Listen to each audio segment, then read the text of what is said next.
Olá pessoal, tudo bem? Essa é a nossa aula número 6, mas nós vamos começar com uma correção em relação a algo que eu falei do Hazav, que tinha uma proposta de linearização do ganho da classe AB ou classe B, utilizando um amplificador operacional, uma realimentação com uma realimentação negativa. Eu comentei que ele estava fazendo a realimentação chegando aqui na entrada positiva do op-amp, certo? E que deveria ser, então, corrigido para entrar na entrada negativa. Na verdade, ele estava certo pelo seguinte, que já existe aqui um inversor que é esse pré-driver aqui, esse pré-estágio de alimentação, essa pré-alimentação aqui, que é um emissor comum. E por conta de ser emissor comum, ele está em classe A, e faz uma inversão. Então, essa inversão aqui na malha direta dessa malha fechada que utiliza o amplificador operacional, já é a inversão que é necessária para fazer uma realimentação negativa. Por conta disso, então, de fato, o Hazav está certo em entrar aqui na entrada positiva. Por outro lado, o Hazav comenta das dificuldades de fazer esse tipo de circuito por causa de instabilidades que possam surgir por conta de polos introduzidos pelo amplificador operacional. Por quê? Porque ele tem polos aqui internamente e cada polo, vocês sabem que contribuem com um afastamento, um desvio de fase de 90 graus. Né? Então, dois polos já são 180 graus, ou seja, já inverte o sinal. Isso pode gerar instabilidade, fazendo um zeramento, né, um cancelamento do denominador da função de transferência, e aí a função de transferência fica explosiva e gera instabilidade, certo? Então, por conta disso, de fato, ele tem razão em dizer que é um circuito que requer um certo cuidado, né, na sua utilização, na sua polarização. Mas, além disso, tem algo que deveria ser evitado, que foi comentado comigo pelo professor Pedro. Né? Ele tem prática de utilizar esse tipo de configuração no laboratório da matéria que se segue a essa, né, no próximo semestre, que envolve o design, né, o projeto de um amplificador de classe AB, utilizando uma linearização por amplificador operacional, mas ele não usa esse emissor comum, esse driver aqui, certo? Por quê? Porque aqui já tem um ganho suficiente para fazer a alimentação do classe AB. Esse ganho adicional aqui nesse pré-amplificador, ele vai gerar mais possibilidades de instabilidade, certo? Então, na verdade, o que se deve fazer? Evitar essa pré-amplificação, de fato fazer a realimentação entrando aqui na entrada inversora, como eu tinha sugerido, e então eliminando esse emissor comum aqui, certo? Isso vai contribuir para minimizar os problemas com instabilidade, tá ok? Na próxima lousa já começamos com a aula 6 propriamente dita.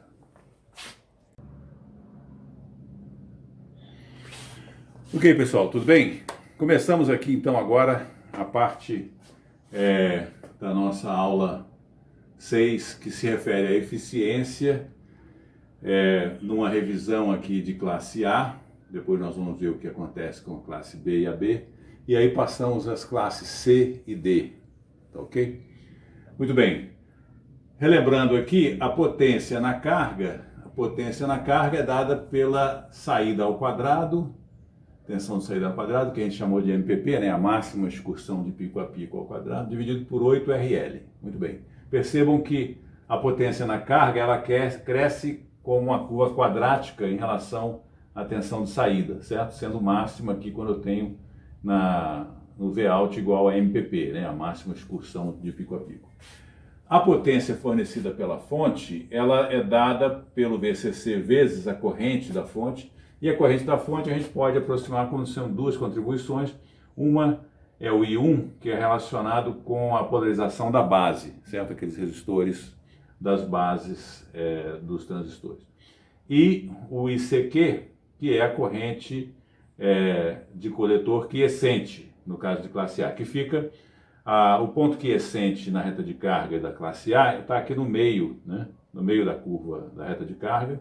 Eu tenho aqui o VCC, que é o próprio MPP, né? A máxima excursão de pico a pico, e tem o VCC sobre RL, que é a máxima corrente, a corrente de saturação.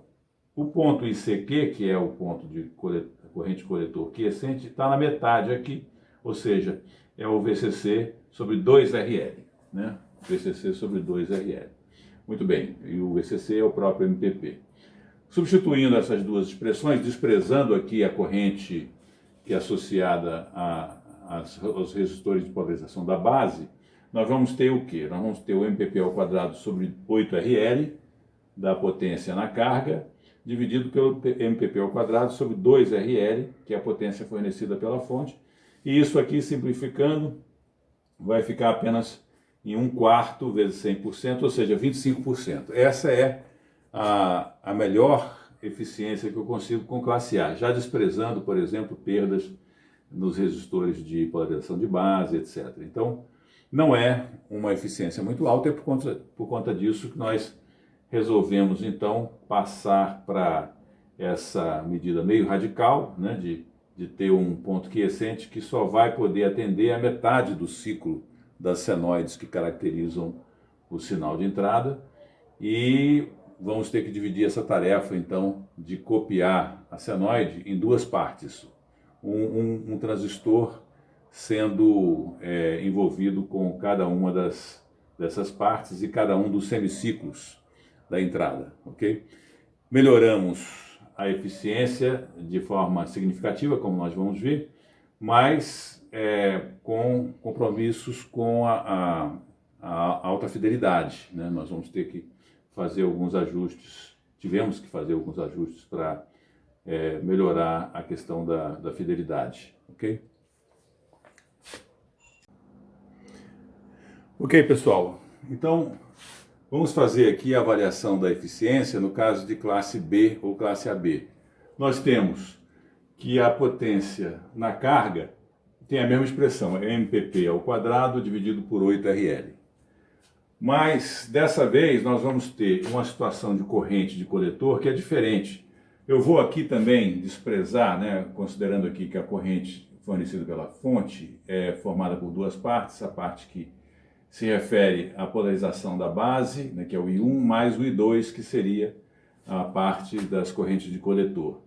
Vou desprezar o I1 aqui para avaliar qual que seria a máxima eficiência que eu conseguiria. Então, o I2, o que eu vou conseguir? O I2 ele vai ser um valor médio dessa corrente de pico que acontece até na saturação, né? Eu tenho aqui a excursão da reta de carga, ela está estacionada aqui no começo, se for classe AB ela está um pouquinho mais acima, mas ela faz essa excursão e então eu tenho que a corrente de coletor de saturação tem um certo valor máximo, mas na média esse valor vai ser o IC de saturação dividido por π. Por quê? Porque essa é a média de uma meia onda, né? De uma senoide na situação de meia onda, né? Em que eu tenho aqui apenas metade do ciclo, e esse fator de π aqui é que vai fazer com que haja uma melhor eficiência no caso de classe B.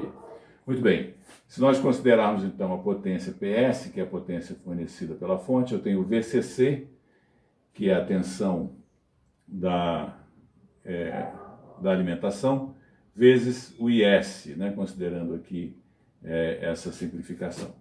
Então, o que eu tenho? O VCC é o próprio MPP, né? Nós consideramos aqui que a excursão da reta de carga, ela está aqui num ponto VCE quiescente, que está estacionado em VCC sobre 2.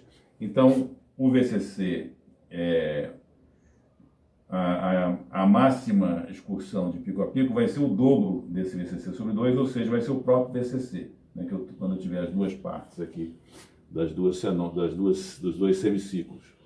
Então, por conta disso, eu tenho que a corrente IS vai ser VCC sobre 2, dividido por RL e dividido por π, né, pela média. Considerando aqui, então, essa expressão, eu tenho que o PS é MPP ao quadrado sobre 2πRL, certo? Agora sim, eu posso colocar aqui a expressão da eficiência, PL sobre PS vezes 100%.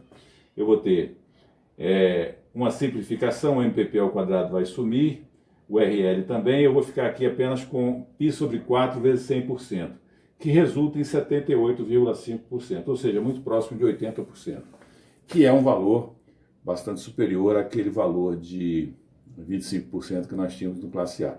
Tudo por conta desse π, desse fator de π aqui, que é a média da meia onda na corrente de coletor, certo? Sem esse π aqui eu tenho 1/4 vezes 100%, que eram os 25% da classe A, tá ok? Ok, voltamos já.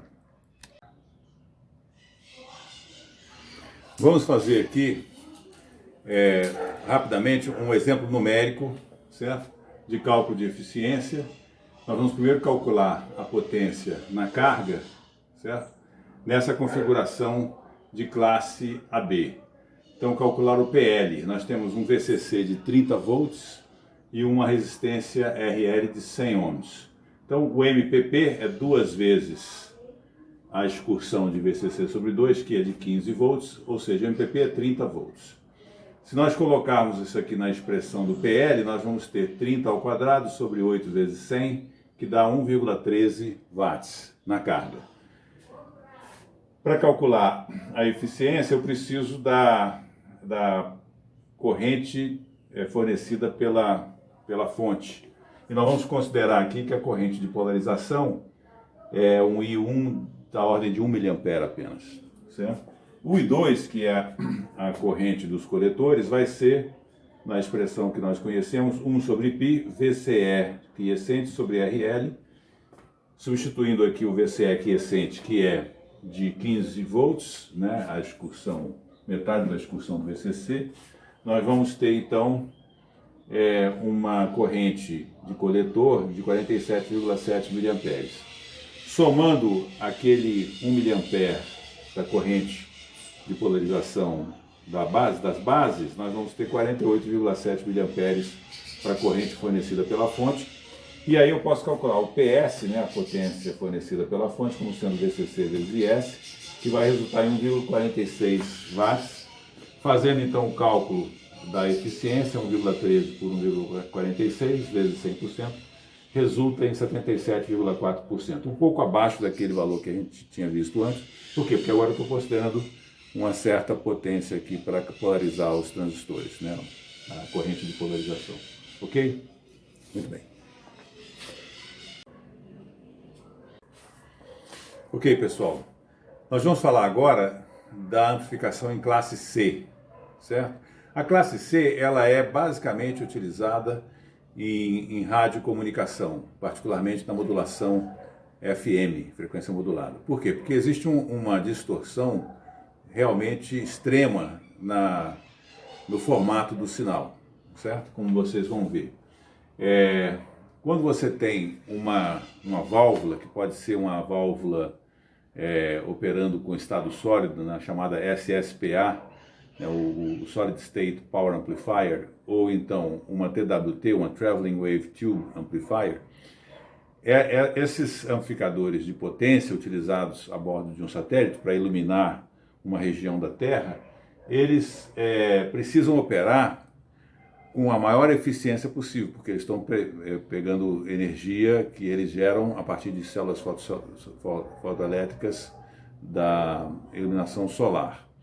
E essa energia é escassa, então eles precisam de usar a máxima potência possível de saída dessas válvulas. E essa máxima potência de saída normalmente vai implicar numa saturação. A curva da potência de saída em relação à potência de entrada, ela não é uma curva linear, ela tem uma saturação.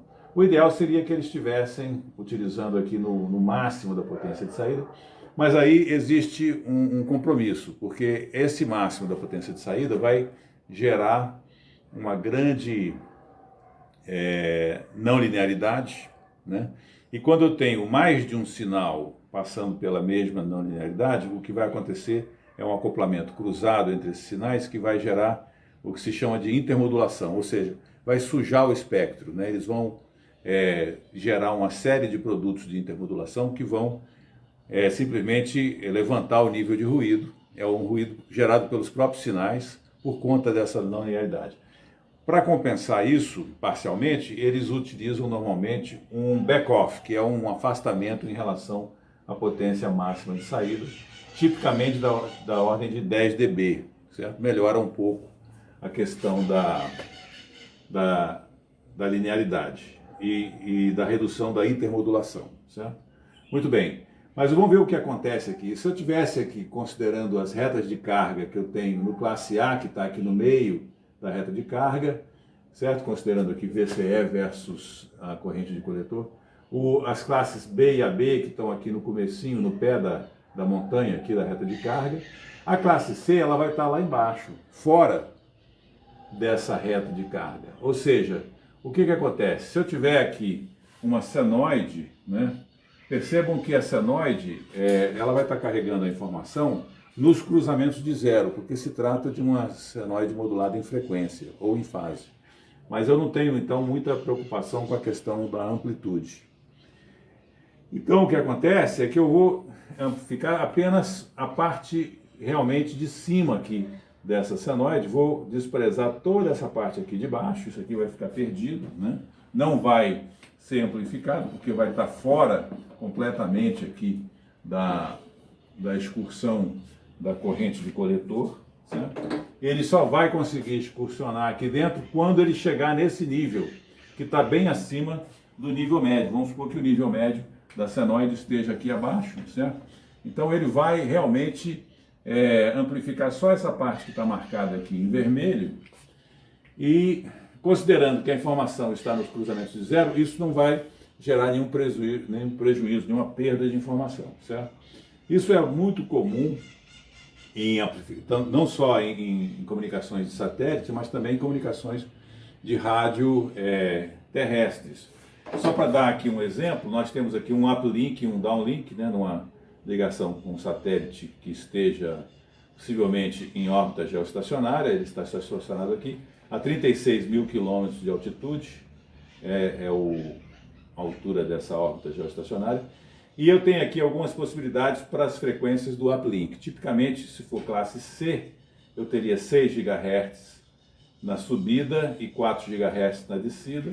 Se for uma classe K, a classe K inferior, que é a chamada classe KU, né, U de under, vai ser uma subida em 14 GHz com a descida em 12 GHz.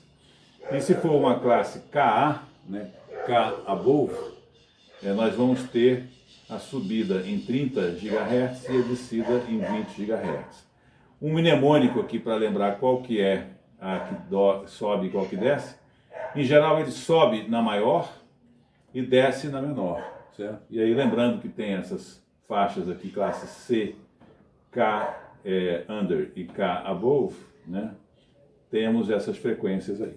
Ok? Na próxima lousa nós já vamos falar de classe D, tá ok? Ok, passamos então à amplificação em classe D, e para começar nós vamos revisar aqui um pouco o que acontece com o inversor lógico utilizando a tecnologia CMOS. CMOS, como vocês sabem, é a tecnologia com 2 transistores MOS complementares, né? Um transistor canal P, outro canal N, eles estão aqui representados. E esse aqui é o circuito mais simples possível, que é um inversor lógico. Tem aqui uma alimentação de VDD de 5 volts, terra aqui embaixo, e tem uma tensão. Se essa tensão for de 5 volts, o que vai acontecer? Ele vai polarizar esse transistor M2 e vai fazer com que ele passe a conduzir. Ele conduzindo, ele vai jogar um terra aqui no Vout, certo? O Vout vai ficar com nível baixo terra. Da outra forma, se o V de entrada for 0 volts, quem vai se polarizar aqui vai ser esse canal P, que eu tenho aqui 5 volts contra 0, certo? Aqui na entrada. ele vai estar polarizado com a tensão negativa e ele vai então colocar esses 5 volts aqui na saída. Por conta disso, então a saída 5 volts, eu tenho um inversor lógico, né? A tensão de saída ela é invertida em relação à tensão de entrada. Muito bem, o que acontece aqui se nós fizermos o gráfico das tensões de entrada, e vamos colocar aqui então a tensão de entrada, vou colocar aqui a tensão de saída e vou colocar aqui a corrente nessa malha formada pelos 2 transistores CMOS. Muito bem, então eu tenho uma inversão, certo? Aqui se eu tiver os 5 volts nesse nível aqui, eu vou ter 0 aqui no Vout, e da mesma forma se eu tiver 5 volts aqui, se eu tiver 0 no VIN, eu vou ter 5 volts no Vout. A corrente vai ser sempre nula, porque um dos resistores vai estar fechado, né? Vai estar bloqueado. O outro vai estar em curto. Aquele que estiver conduzindo, ele vai estar em curto, e o outro vai estar simplesmente como se fosse uma chave fechada, certo? Então a corrente vai ser nula. Só que na transição, quando acontece a transição, como está mostrado aqui, vai haver um pico de corrente e, naturalmente, se essas transições ocorrerem com uma frequência muito alta, o que vai acontecer é que eu vou ter um consumo de potência, que pode ser até que não seja trivial. Por conta disso, eu quero evitar que o clock seja muito alto, né? Isso cria uma limitação para processadores, por exemplo, que é da ordem de 2,7 GHz, você já não consegue elevar muito a frequência dos clocks das máquinas mais modernas, e as máquinas mais modernas, elas chegaram num ponto em que elas resolveram que realmente não valia a pena tentar aumentar a taxa de clock, e aí o que eles passaram a fazer? Múltiplos processadores, dividir a tarefa entre múltiplos processadores com uma taxa mais razoável para controlar um pouco a geração de calor nos circuitos integrados, certo? Muito bem, isso aqui vai ser, eu estou apresentando aqui na classe D, porque ele vai ser basicamente o instrumento que nós vamos utilizar para fazer a amplificação na classe D. Nós já vimos na classe C que a classe C abandonou completamente aquela ideia de ter uma amplificação linear, certo? Ela já verificou que eu posso codificar o sinal através do processo, por exemplo, da modulação FM. Então, toda a informação está contida nos cruzamentos de zero. Então, eu não estou me preocupando mais com as amplitudes, linearidade, nada disso, porque eu tenho toda a informação, ela já está codificada de forma não linear, na forma de onda que está sendo comunicada, que não é uma cópia fiel da forma de onda que eu desejo amplificar, certo? Ela foi codificada. Muito bem. E aí eu posso fazer essa modulação e toda a conversão para alta potência ainda no espaço desse sinal codificado. E depois, quando eu quero voltar para a banda básica, digamos, né, para o sinal botar o pé no chão, eu posso então passar aquele sinal codificado por um filtro passa-baixa e recuperar a forma de onda que eu gostaria de ter amplificado desde o início. Antes a gente fazia uma tentativa de fazer isso linearmente e verificamos que isso gerava muitos problemas de eficiência, né? Com essas eficiências associadas à classe D, nós conseguimos valores aí da ordem de 90% ou mais, certo? A classe C também, eu não cheguei a comentar, mas a classe C também envolve uma alta eficiência, certamente acima daqueles 80% da classe AB, né? E isso se dá por conta da particularidade, né, dos sinais de FM, que eles realmente abrigam toda a informação nos cruzamentos de zero, e por conta disso. Ok, então, continuando com a ideia por trás do amplificador classe D, o que nós temos são duas malhas de inversores lógicos, certo? Que são alimentadas aqui a partir de um sinal PWM. O PWM é um sinal de modulação de largura de pulso. Como é que ele é obtido? Eu posso pegar uma rampa, o sinal de rampa, ele sobe linearmente e aí ele desce abruptamente, certo? Poderia também ser um sinal triangular, né? Subindo e descendo, subindo e descendo.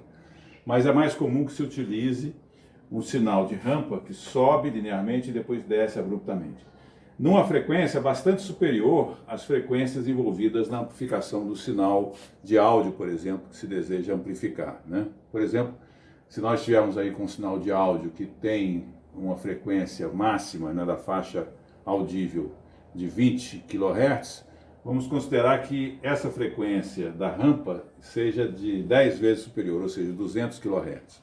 Então eu vou ter para cada ciclo um número de cruzamentos do sinal senoidal, do sinal que se deseja amplificar, com o sinal da rampa. E aí eu posso utilizar um comparador, né, um amplificador operacional como comparador, para verificar quando o sinal da senoide for superior ao da rampa, eu vou colocar um nível alto. E quando houver o contrário, o sinal senoidal for abaixo da rampa, eu vou colocar um nível baixo. Então eu tenho aqui um sinal em vermelho que se alterna entre o nível alto e o nível baixo. Mas isso aqui ainda em baixa potência, certo? Em baixa potência. Eu vou agora alimentar esse circuito aqui que tem dois inversores. Percebo que ele entra por aqui e aqui eu tenho um inversor lógico também, conectando aqui com a entrada do outro lado. O que acontece? Eu vou ter aqui um dos dois vai estar em curto e o outro vai estar desconectado, vai estar bloqueado, certo? Em aberto, tá? E vamos ser opostos, né? Porque quando eu tenho esse aqui em curto, por conta da inversão que eu tenho aqui, o que vai estar em curto vai ser esse de baixo. E a minha carga, ela vai estar colocada aqui entre os dois, entre as duas malhas, de tal forma que eu vou ter uma corrente fluindo dessa forma, certo? Quando esses dois aqui estiverem em curto, ou uma corrente fluindo dessa forma quando esses dois aqui estiverem em curto. Aqui é a alimentação VDD, 5 volts tipicamente, e aqui eu tenho terra. Muito bem, o que acontece? Eu vou estar então com esse chaveamento acontecendo, o mesmo chaveamento que eu tenho aqui no PWM na entrada, eu vou ter aqui na carga, mas agora com altos níveis de potência em relação à carga, não em relação ao que se gasta fora da carga, né? Porque aqui, como a gente já viu, um dos dois está bloqueado, então a corrente que desce aqui nessa malha é zero, a não ser nos instantes de transição. Mesma coisa aqui. Mas na carga eu vou ter uma corrente sendo fornecida intensamente para a carga e as eficiências aqui se aproximam de valores entre 90% e 100%. Nós vamos falar um pouquinho mais sobre a questão da eficiência, porque tem alguns aspectos que podem ser também levados em consideração. Na próxima lousa a gente vai tratar disso. Mas, em relação a essa carga aqui, a gente pode imaginar que seja o seguinte: é uma carga formada por um filtro passa-baixa, né? Por exemplo, com um filtro LC ou um RC mesmo, e aqui um alto-falante, só para ter uma aplicação mais específica em áudio, certo? Ou seja, aqui eu tenho um sinal senoidal sendo recuperado a partir de um sinal de alta intensidade e alta potência, né? A potência está sendo consumida aqui, né? Por conta dessas variações entre os dois extremos da alimentação VDD e terra. Em alta velocidade, essas transições aí acontecem com nanosegundos, né? É bem rápido. Os CMOS, os transistores MOS têm um chaveamento extremamente rápido. E então isso permite esse estágio de potência, de conversão de potência, sendo realizado totalmente no domínio do sinal modulado, né? É como se nós tivéssemos pego um sinal que se deseja amplificar, e a gente fala, olha, não dá para fazer isso aqui na banda básica, certo? Nós vamos fazer o seguinte, nós vamos transicionar aqui para um hiperespaço, jogar isso aqui num hiperespaço, com muito mais dimensões, né? Porque vai haver muito mais dimensões do que as dimensões localizadas aqui em banda básica, né? A gente pode imaginar o seguinte: frequência, cada ciclo representa duas dimensões, né? Se você quiser saber qual que é a dimensionalidade do seu espaço de sinais, qual é o valor? É 2WT, W sendo a banda e T sendo a duração do tempo, né? 2WT é o número de dimensões. Por que 2? Porque para cada ciclo eu vou ter dois valores que são independentes, né, que podem ser colocados, ajustados independentemente. Um associado ao cosseno, naquela frequência, e o outro associado ao seno, certo? Então são dois graus de liberdade que eu tenho para cada ciclo de frequência. Então, ao todo, eu tenho na banda básica uma certa quantidade de dimensões. Mas se eu jogar isso aqui para um hiperespaço, lá na frente, eu posso ter muito mais dimensões. E depois, quando eu volto com algumas vantagens, particularmente vantagens de redução de ruído também. Nós vamos ver um pouco mais adiante na parte de conversão de sinais, que nós podemos ter um ajuste do espectro de ruído de tal forma que ele fique reduzido a um valor bastante pequeno na faixa do sinal de interesse. Então eu jogo como se fosse jogar o ruído para fora da faixa de interesse e com isso tem uma relação sinal-ruído superior, certo? Isso é conseguido, por exemplo, com a modulação sigma-delta, da qual nós vamos falar adiante. Eu fiz aqui um exemplo utilizando o PWM, que é uma das modulações mais utilizadas para a classe D, até por simplicidade também. Mas é comum se utilizar outras modulações como sigma-delta, essa é uma alternativa, e há outras também que podem ser consideradas, ok? Muito bem, voltamos daqui a pouco. Olá pessoal, estamos aqui no último segmento da nossa aula 6, agora com melhores condições de luz, de iluminação. Esse problema em relação às condições de luz, ele afeta a gravação porque existe um controle que é necessário, porque senão a tela pode ficar muito escura, mas em algumas ocasiões esse controle não funciona de forma adequada e nós temos então uma certa oscilação no nível de luz, de brilho da gravação. Vamos ver se isso não chega a ser um problema. Nesse segmento final, eu gostaria apenas de falar sobre algumas outras classes de amplificação, além da classe D. E aí nós temos as classes E, F, G, H e, pelo que eu pude ver, nós temos até classe M. Essas classes, em grande parte, são sistemas híbridos que combinam aspectos específicos das classes que nós vimos, né? A, B, C e D.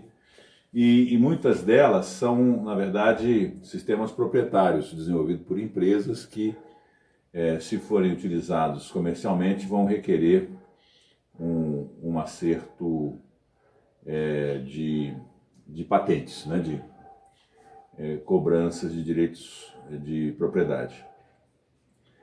E, como eu disse, são muitas delas voltadas para aplicações específicas. Uma empresa que trabalha na área, que é uma empresa daqui de Valinhos, né, aqui perto, é a Next Pro. Nós já comentamos sobre ela, inclusive colocamos uma sugestão de uma palestra de um dos proprietários da empresa, que relata sobre os desenvolvimentos que eles têm feito nessa área de amplificação de potência. E um aspecto interessante é a combinação da parte de amplificação de potência com a parte de geração de energia DC, que se trata também de uma conversão de potência, né, da energia AC da rede para a energia DC que vai ser utilizada pelo amplificador, então através de fontes chaveadas DC. Então existe uma certa sinergia aqui dessas duas operações da conversão de potência para efeito da carga útil, né, do sinal útil, e para efeito da geração de potência DC. Uma atenção que o palestrante, o Marcelo Barros, chama atenção para a questão da potência reativa, que pode prejudicar a melhor eficiência do conjunto.